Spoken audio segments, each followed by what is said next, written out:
Students, faculty, and staff have been affected by an issue of combining church and state with the implementation of one law that changed the dynamic of classrooms around Louisiana. This law includes displaying the Ten Commandments in public school classrooms, a rule that for LSU specifically seems to be getting backlash due to its unconstitutional and vindictive nature. LSU students seem to have strong opinions on this law, which directly affects their learning ability and environment. LSU student Taylor Hunt speaks on her opinions of the matter. I could see how this would make other people uncomfortable, just simply because they don't believe in that religion or they believe in a totally other religion. And I think the baseline could just make people feel unwelcomed in like a learning environment where everyone should feel welcomed. At the end of the day, America is a secular nation. Our founding fathers did not want religion to be a part of the Constitution.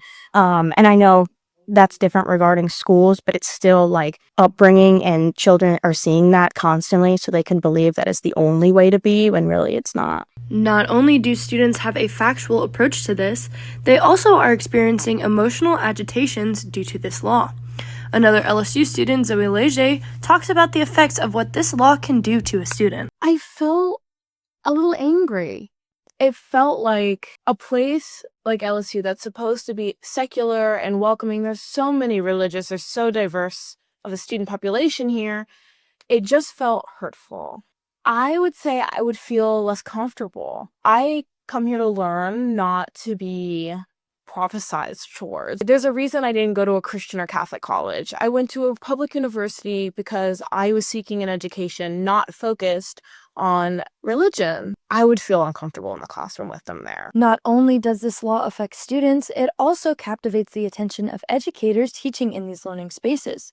LSU Religious Studies professor Brad Storin gives his thoughts and facts on this new implementation. The irony of it is that you're putting the sacred text, the Ten Commandments, in with these non-sacred texts. You're making the Bible, which is a sacrosanct text, into an instrument of the state, into an instrument of secularity, which is sort of like, we don't tend to think about it that way, but the separation of church and state is not necessarily to protect the state, it's to protect the church. This display of the Ten Commandments is possibly only a stepping stone for further developments in the future, with lasting effects on everyone involved. For 91.1 KLSU, I am Makenzie Holderbein.